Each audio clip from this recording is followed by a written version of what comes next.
What is the question?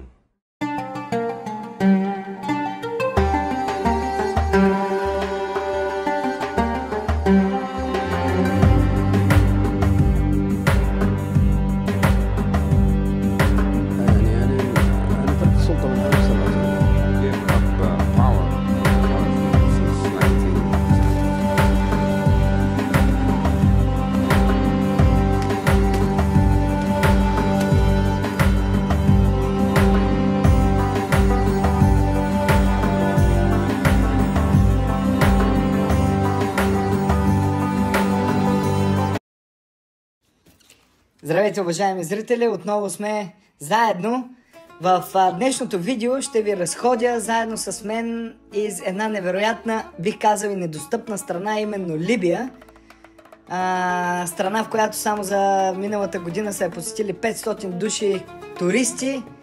Ето, аз съм един от тях. Либия като цяло е независима държава от 51 година на миналия век. Допреди това е имала своите зависимости от Италия, именно и Триполи е столицата на Либия, където ще прекараме основната част от нашата разходка. Искам да ви покажа, ето това е летището, уважаеми зрители. Летище, което по принцип е военно, но се използва сега за цивилни цели. Ето виждате, това е и паркинга пред летището. Пълно е с коли. Още слизайки от самолета се усеща разликата в климата. Типично средиземноморски климат. Въпреки това, че Либия е покрита с 90% от територията си с пустиня и е една от най-сухите страни, тук се усеща влагата. Ето виждате, движим се по улиците на Триполи. Типичен арабски стил за тези от вас, които са посещавали която и да е арабска страна.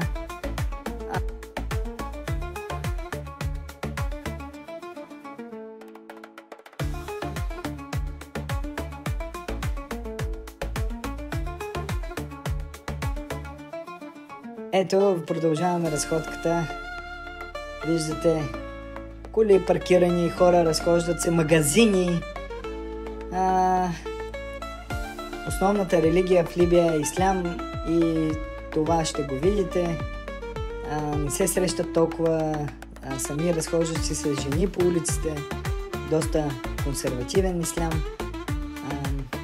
Ето един от основните площади и кръгови движения. Също ще видите, скъпи приятели, различни полицейски коли. Ето и още един факт за страната, докато върви нашата разходка. Либия е третата по големина държава в Африка по площ. Както казахме, 90% е покрита с пустиня, но 10%, в които не е, са разположени основно големите градове, както и Триполи, в който сме в момента. Виждате, коли си минават, тук общо движението не е под особени правила и контрол. Всеки си кара както се иска, както в много арабски държави.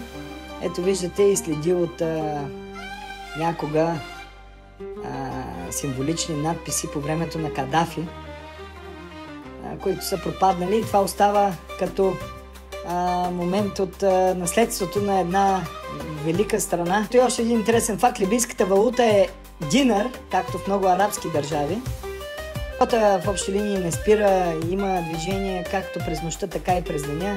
Скъпи приятели, ще видите доста интересни случки, места и атмосфера като цяло. Ето сега виждате една недовършена сграда, оставена така необезопасена.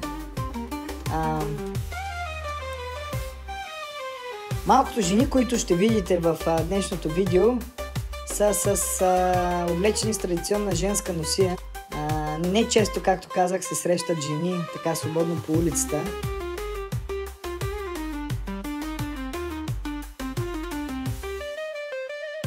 Ето виждате интересна сграда. Ето още една полицейска кола от различните полицейски коли, И ето тук отново да ви ударя с един нищо общо факт, но ще се върна след малко и на полицейските коли. Страната е основен производител на маслини и зехтин, да си го знаете. Също така, благодаря на апаратната. Либийската кухня, ето тук е интересно да кажа, комбинира като цяло арабски и италиански, както казахме до 1951 година Либия е била тясно свързана всякак с Италия, т.е. арабска и италианска кухня се преплитат и особено берберите, берберския стил. Берберите са именно тези номадски арабски племена, които както в Мароко, така и в Либия са оставили своя отпечатък. Ето отново движим се. Сега предстои да видите ето още няколко различни полицейски коли. Тук повечето от полицаите не са обикновени както нашите катаджия с маски, автомати. Една мрачна уличка и хоп, една потрошена кола. Човека някой или го е ударил, или той се е ударил, докато е карал назада. А това доста често се вижда. Не е нещо оп. И да, просто си минава. Няма нищо, че не е толкова натварен движение. Човека иска да се отнеме предимството. Триполи, градът, в който се намираме и ви разхождам в момента, е наричан русалката на Средиземно море заради красивото си крайбрежие. А интересното е да се отбележи тук, че Либия има доста дълга брегова линия, около 1770 км, която е най-дългата на Средиземно море. Тоест най-дългата брегова линия има Либия, 1770 км.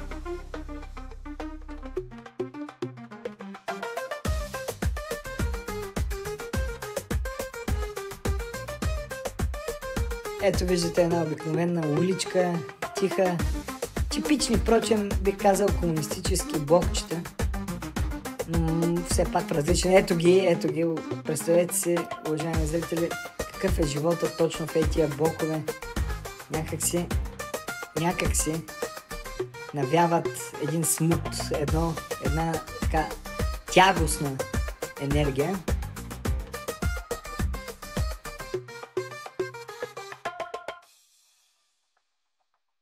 И малко за либийската музика, защото сега ще ви покажа едни интересни кадри от първо лице, скъпи приятели. Либийската музика, която предстои да се докоснете в следващите кадри, съчетава арабски, берберски елементи и основният инструмент, който ще видите и от музикантите, който виждате и в момента на вашите екрани, е удът.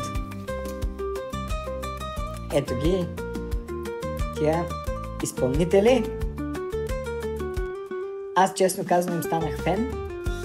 Наистина са доста приветливи и създават прекрасна атмосфера, особено за феновете на тази музика. И отново сме по улиците на Триполи, където виждате общо взето като нашите улици. Нищо, че сме в Европейския съюз вече 15-та година.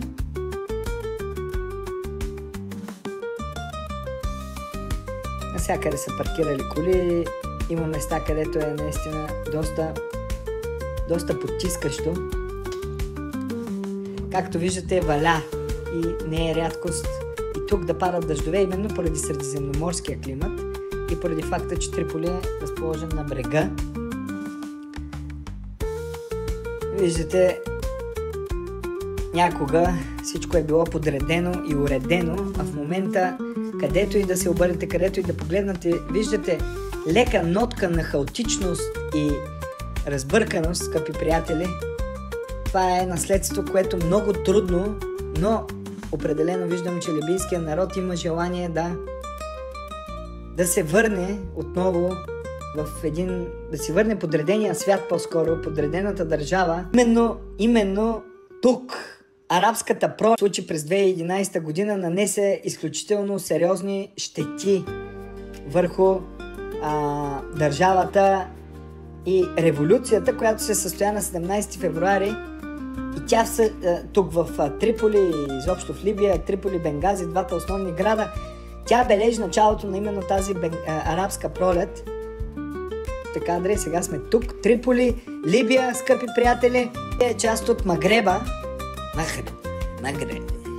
културен и географски регион Северна Африка. Доста си попътувах през моя престой.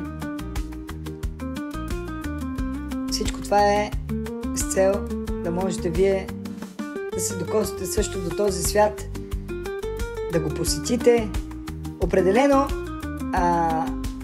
бивайки тук и виждайки всичко това, скъпи приятели,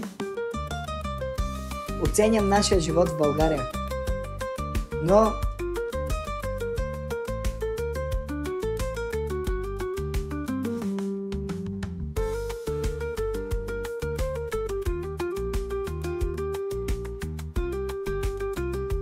ето и милите дечица, буклука до тях. Може би това беше едно семейство с няколко дечица. Не бива да се успокояваме, че нашата страна е цъфнала и вързала, гледайки именно Либия. По-скоро винаги трябва да гледаме хората, които са по-добре от нас дадени отношения, и да се стремим да взимаме от техния пример. Ето, тук искам да споделя из вас, докато върви тази разходка из улиците на Либия, че в някои части на страната все още се използва древната писменост Тиейнаг, което е различно от арабската писменост.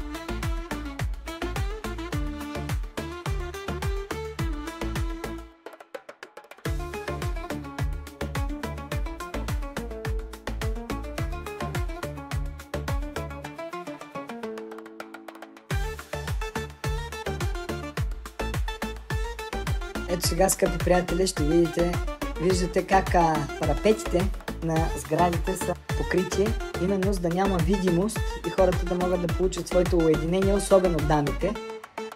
Това е една красива сграда. Ето виждате комбинацията между арабски и европейски стилове.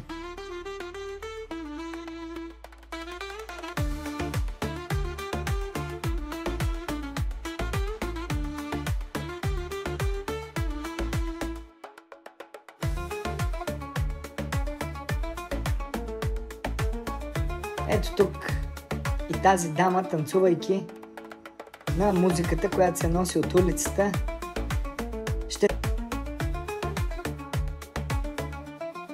Не се успокоявайте, това е една нормална гледка в един нормален български град, след малко повече дъжд. Но тук пък е съвсем по-нормално. Даже в момента изчакваме да видим точно откъде минават колите, защото доста често дупката се оказва много по-дълбока, отколкото изглежда, и колата остава там, където е, и се налага евакуация от превозното средство. Ето видяхме пътя общо взето кой е, безаварийния път. Ето, сигурно има и риба. Зависи водата откъде идва. Това сега, уважаеми зрители, е един от най-известните музиканти в Либия. Един от най-известните изпълнители. Така, и сега се прибираме в сградата, в която спим. Доста дълго търсихме, честно казано, къде е човека от рецепцията, и докато не забелязахме, че той просто спи в един ъгъл, напусната печката, тъй като вечер става студено. Човека просто беше заспал на пода, забелязвате, уважаеми зрители. Ето виждате и един телевизор, който би трябвало да е марката Samsung, но тук е с маснок. С маснок или Samsung телевизора се работеше. Ето отново сме на разходка из улиците на този град. Виждате и типичната растителност е средиземноморска, палми. Температурите са доста високи. Лампата, забелязвате, работи и през деня. Колкото работеше, да. Виждате атмосферата, цветовете, всичко е светло. Ето още една сграда, която просто стои така недовършена. Ето и иронията. Видяхте американския Кадилак. Американския Кадилак, който именно конфликта с Америка поставя началото на арабската пролет. И ето една непокътната американска кола. А сега виждате едно от основните възлови кръстовища в Либия и един от основните пътища, възлови артерии в града. Има големи жилищни комплекси. Движението тук е определено всеки сам за себе си, кой както му идва, кара. Виждате остатъци от грандиозни строежи, започнати, недовършени, тепърва планирани, пак недовършени. Някои са започнати и са си довършени. Това е символ на опитите на държавата да се върне към нормалния ритъм на съществуване след тежките сътресения. Виждате красотата, скъпи приятели, колко е красиво.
И ето виждате, както си караме по красивия път, спокойна атмосфера. Тук просто виждате една кола, която е избухнала в пламъци. И то именно пред така сериозна военна инфраструктура вдясно. Забранено е да се снима, казват моите приятели. Ето ги и петролни кладенци, резервуари по-скоро. Ето го един изоставен детски парк, който някога е функционирал и е забавлявал децата, но уви, не се чува детски глъч. Всеки си кара както си иска, ето виждате в насрещното, напред, назад. Движението е просто джаста праста. Ето, защо да не сложим ни гуми, все пак да сигнализираме, че нещо не е наред с пътя.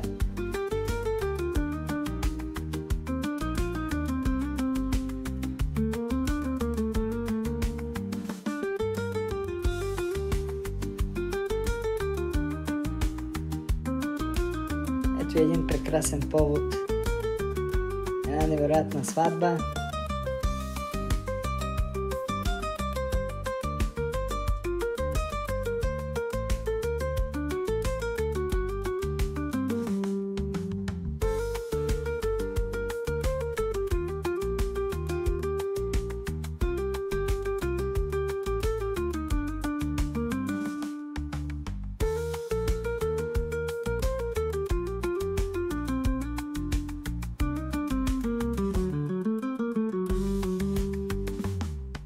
Ето, виждате и знака.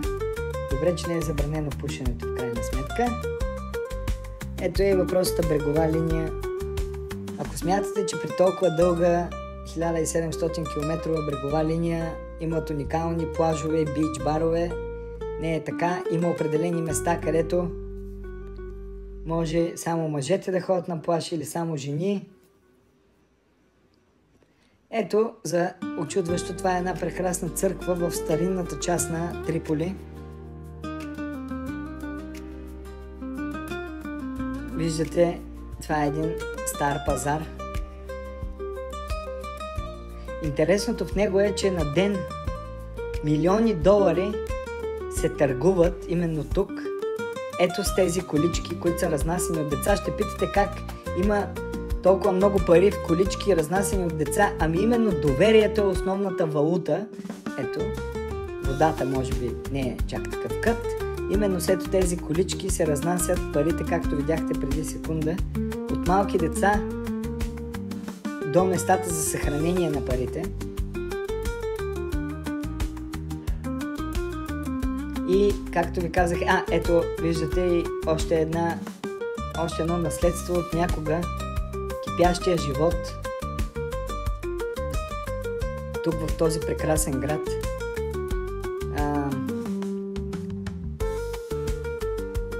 В древността територията на Либия се е казвала Либу, а през Втората световна война именно тук, по тези територии, са се развивали едни от най-стратегическите действия и битки.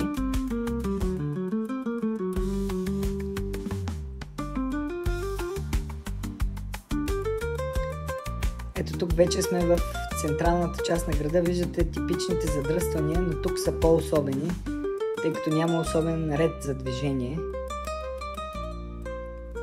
Строителните кранове са навсякъде, а това вляво е Министерството на петрола.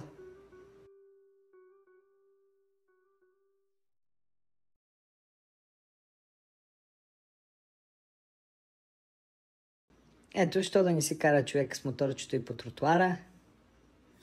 Не, че пътя не е на 2 метра от него.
Ето и тези прекрасни животинчета. Ние търсим черната пантера и Шумен, а тук хората просто я гледат като домашен любимец. Това прекрасно животинче. Далеч не мислете, че той е в клетка, е затворено в клетка. Начинът, по който хората се грижат за тези животни е невероятен, тъй като те са както котките и кучетата при нас. Да си имаш къщи лъвчета, пантери и лами е наистина впечатляващо. Нормално, не всеки, но доста често срещано, който обича животните. Ето ги тези прекрасни лами на едно вечерно посещение сред тези прекрасни животинки, тези сладурчета. Ето го и Симба, най-големия сладур. Само да ви кажа, той е вързан, за да може да го видим по-близко. По принцип е пуснат и се грижат за него изключително добре. За край ви предоставям малко кадри от колко умеят да се забавляват, да танцуват тези прекрасни хора. Силно ви насърчавам, посетете страната. но внимавайте, тъй като тя може да бъде доста опасна все още. Обичам ви и до нови срещи. За мен беше чест, господин Мистерия или мистер Мистери.